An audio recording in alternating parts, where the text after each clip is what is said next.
such a big crowd, and I haven't spoken in this kind of a large audience. I work at the gas company, so I'm usually looking at all men. That's not bad. Sometimes it's not bad. Sometimes it is. Depends on the crowd. Anyway, I'm going to talk to you a little bit today about basically who you want to be, who you don't want to be when you're going into a party. When I started in direct sales 13 years ago, I remembered the first thought I had when I actually was considering it was salespeople. You know, I really didn't have a good image of salespeople in my mind. You know, the person who's calling you, knocking at your door, bothering you when you don't want to buy what they have. But then I thought, okay, well, I'm actually going to somebody's house where they're inviting me. The friends who are coming know they must want what I have to sell, because they wouldn't show up unless they just want the free food and drink, but normally they're going to buy. But then I remembered my experiences with home party plan consultants had not been positive. I'm not saying terrible, but just sort of, I don't know. I know you've all been there, and we don't want to be that person. It's that person who, we're not talking necessarily this ridiculous, obnoxious person that comes over. It's the person who looks professional, comes in, is polite, and then politely sits in the corner while everyone is having fun and talking while they're waiting. And they're waiting for you. And they're obviously wanting you to sit down so they can start their spiel. That person isn't rude. They don't do anything outlandish, but they just wait quietly. And then finally they may get up and try to round you all up. Then they start their spiel and they don't stop. They are talking and talking and selling you. Selling what they have to sell. Selling you, educating you about their product. Why you want to be a consultant with them. And they're on and on and on and on about why don't you want to be me? Don't you want to be me? And they smile. But it's so, and the only thing you can think of is, you don't want to spend another minute with that person. You may buy what they're selling in spite of their personality, just because you're doing your friend a favor, but you definitely don't want to have that person over. And the funny thing about these people is that you leave that party, and they don't even know your name probably. They take your order, they do their math, they do everything right, but then they don't know anything about you, but they're calling you every week. They got your phone number. And they're going to call you and say, hey, I got a deal for you. You know, and they're going to spew their next deal for you as if you're best friends, and they didn't even talk to you at the party. You know, so it's not about being right or wrong and being, you know, we used to do fun skits about how you don't walk in with your, you know, your political views on your chest and, you know, your crack hanging out when you bend over to pick up things. It's not necessarily that person. That person could look really good on the outside, but you're not feeling it for them. So my biggest thing to talk to you today about is about building relationships. So my goal is that no matter what, when you leave a party, I don't care if you didn't buy from me. I mean, of course, I'd prefer you did. At least I know a little bit about you, so that next time you see me, it's not awkward. I actually just had this happen. I have a lady who has been stalking me for 5 years. I met her a long time ago when she sold something to me. I bought something from her. I don't know how many times I've avoided her calls because I just don't want to deal with her. I saw her at a women's convention I went to for my real job. And the minute I saw her, I grabbed my friend's hand and said, don't go over there. I literally walked the other way just because I couldn't bear, and she looked so pretty and so nice standing there, but I did not want to be around her. So you don't want to be that person. That's the whole focus is today for me to talk to you about is trying to fit in wherever you go. Being a chameleon, acting like you've known everybody forever. You have something in common with all of them. I guarantee. You may not think you do, but you do. And listening, not just talking. Have you ever talked to that person who, as you're talking to them, they're smiling, and you can see their wheels turning because they're waiting for the next thing they're going to say to you. They aren't really listening to you. They're just going, and you know, and they're pushing you on. So sometimes in business, it's not about the quick sell, the quick book, you know, like Kim was talking about being on the phone, knowing a little bit about somebody. If that means you don't have a great memory, I have a really shockingly good memory about random things. So I can remember something about somebody, but if you need to use name tags, I guess use them. I try not to. Whenever I go to a party, the thing I like to think of is I work all day at a job that it's stressful sometimes. And I figure the majority of that room did the same thing I did that day, whether they were home with kids or whether they were in the workforce. So the last thing they want to do is come to a jewelry seminar. They want to come have some fun, maybe have a drink, have a snack, catch up with their friends. And so that's what I'm there to do. I will alter my party. You have to be fast on your feet when you're in this business because you can't go in with that set, okay, I've got to do this, I've got my steps together, and I'm going to unroll that jewelry, and I'm not going to, sometimes you just got to wing it. And if that means, when you want to round people up, you don't want to be your first contact. You've sat in the living room while they are all in the kitchen. I always try to be in the kitchen. That's my first thing.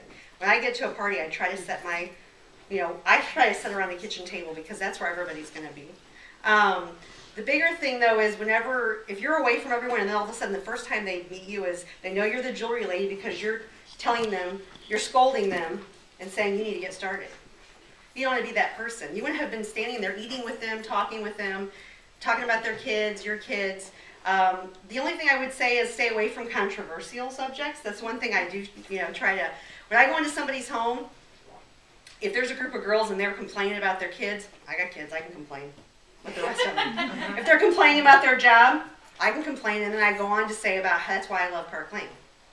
I don't have all those problems. I don't have a boss. I don't have, I set my own hours. It does give me a chance just to, I don't want to cuss. I'm trying to think of a way to say back-ass words without saying it, but Okay, never mind. Sorry, I basically, give them a little bit of information without selling it. I'm just sharing like they are. But say they start talking about politics, we've talked about that, or something else that I just, maybe I totally agree with them, or maybe I completely disagree with them. It doesn't matter. I'm not going to, first of all, if I disagree with them, I'm biting my tongue and getting my phone or going to get a drink. If I agree with them, everybody in the room might not. So if I agree with them, I'm going to alienate maybe 3 or 4 people in the room. And they're going to go, you voted for him, huh? And they're immediately not going to like me, maybe because of something silly like politics. So basically, you want to stay friendly, make it fun, and then know your crowd. So what I typically do when you booked your show, let's pretend you booked your show, I call my hostess maybe a few days beforehand just to touch base. I can see your guest list, find out how many people are coming, but I don't just ask how many, then I'll just somehow go into, so who's coming? That way I kind of get a feel for that, because if this woman, say 35, and she goes, well, my mother-in-law and my mom and my grandma, and I can kind of guess my ages, my demographic. If these are girls from her office, if these are her neighbors, maybe she's a mommy and me club, and so all the people in that group are going to be a certain type. That typically doesn't happen to everybody, but I do try to dress for that group, because the one thing I don't want to do is walk in as if I'm superior, which that doesn't happen very often because I'm really kind of trashy. I also don't want it to be a church group and have the girls hanging out, and have them going, oh my God, have them totally offended by me.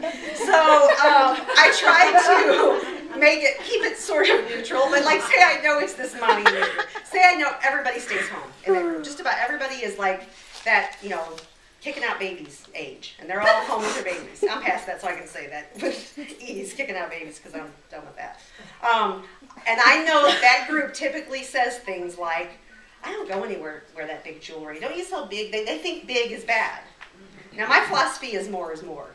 There is no such thing as less is more, but not everyone agrees with me. I have a couple girls that I'm friends with in this group who are younger than me, and they think sometimes I'm ridiculous, I'm sure. I can't get enough.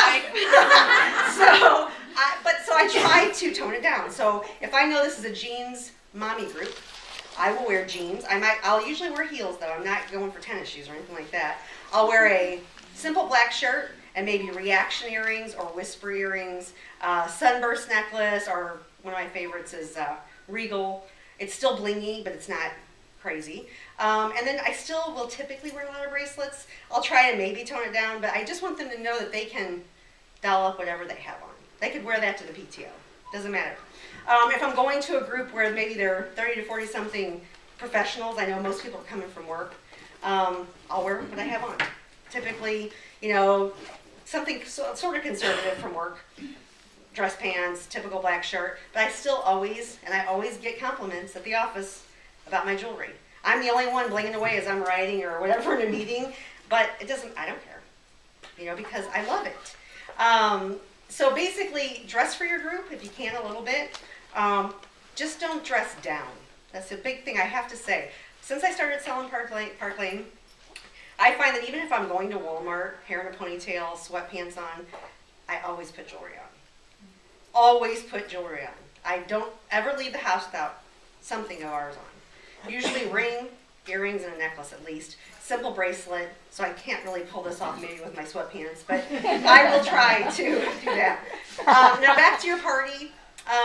When it comes to fitting in, I don't get to my parties too early because I don't want my hostess or anyone that's there early to have me think I'm going to roll out all the jewelry and just sit there. I try to get there 5 minutes before the party. That way I'm kind of walking in with them. And my goal is for them really not to know that I'm the jewelry lady. I fit in and then I wait for everyone to unroll the jewelry because if you put it all out in a nice big display beforehand, at least in my experience, it doesn't work because boy, once it's all out there, it's kind of overwhelming. So it's best to unroll it. And that also gives me time to spend time getting to know them a little better. I'll go around the room with people and gives me a way to remember their name. I put jewelry on them. I ask my hostess to, this time of year, to ask people to wear turtleneck or a scoop neck, no hoodies. I hate them. They are like a deal breaker. And when I was telling my daughter I was going to do this, she said, "You hate people who wear hoodies?" So I thought I should clarify, no, I just hate hoodies. So when they come into a party, if they have a hoodie on and I can get to know this person a little bit, to where I feel comfortable and they like me and they get me that I'm just sort of a smart aleck, but I'm funny and trying to be nice to them, I'll ask them to take it off. I'll say, "Don't you have something on today we can deal with? I can't work with this." You know, I always try. And if they can't, then I'll put big earrings on them. I'll pick up the NYCs and say, even as, you know, and I'll use that person as a model because they typically love it. You know, now if she grumps away from me and goes, "No, you can't take my, you know, sweatshirt off," no, you know, or, you know, I'm like, so then I won't. I've had girls actually go in and borrow a shirt from their friend to change because then it makes it more fun for me and for them, and I get to know them more. And the last thing I want to share with you is when someone leaves a party, when they come in the door, my goal is that I build some sort of relationship with them. It's not like we're best friends for life, but I get to know them, and I want them to like me. There's something in me that when I started doing sales, my biggest fear was people avoiding me. Because in my real world, I think at least I'm sort of popular. You know, I have lots of friends. I see him shaking his head. But you know, no, I don't think. I never thought anyone avoids my calls. If I call, oh, it's like something fun. You know, Tammy's calling me. But then when I started to sell something, I thought, oh, I don't want to cross that line to where I'm that person that they're going, "Oh God, not her again." So don't be that person. You still be your same fun person. You still, you know, if you have friends and family, I have a family that's not being 100% supportive of my new business. I still invite them to things. I wear all my jewelry, and if they comment, I'll say, could be yours. If you want to have a party. But I drop it at that because I'm not going to push. Let me say this, I'm not going to push hard. Gently push, some people need to be gently pushed. So when you go to a party, you know, everybody in that house is not going to become a Park Lane director with you. Not everyone is going to book a party with you. Most people will buy some jewelry while they're there, but some might not. They may not buy jewelry. But you don't want to be that person who is obviously like, "Oh, she's not ordering. Kate's not ordering in the back row." I mean, you don't want to be that woman because that person is slinking out, and if they ever see you, they're going to do what I did at the women's. They're going to run away from you. You still want to be nice to them, reach out to them. If you see them running out the door or they're not ordering, make a point if you can just to say, "I hope you had fun tonight," you know. That way at least you leave that window open that you can call them later. You can still have a good relationship. They'll come to their next friend's party. That's my thing. If someone doesn't book and I've pushed them and I've asked, I always say, "Well, that's okay. You'll come to Susie's party, right?" And then we move on to the next person. And that's kind of how I do it. So that's what I want you to take home from this is try to fit into your group. You won't always. At my age, I realize when I go into a 20-year-old girl's house, I'm their mother. Frankly now, you know, I don't feel like it. Sometimes my knees do, but I don't really feel like it. So I don't try to be too hip. I still am me, but I try to fit in a little more. I don't wear skulls much, as some of the girls do, and I don't, you know, but I still at least try to be a little hip. So no matter what your age, if you're a young girl in this audience and you're going to do a party with a bunch of old broads like me, That's hard. It's hard. It is. But you know what? Right. So don't wear skulls. That would be your take home for tonight. tonight is don't wear skulls to my house. Skulls, like she wears, she's wearing that. Skulls, skulls. My South County accent, I guess, is coming out. We've lost the crowd. So basically, friendly relationships are going to help you in your business, I promise. So do that. Go home and build some relationships. Don't think about booking parties, just build friendships. Thank you.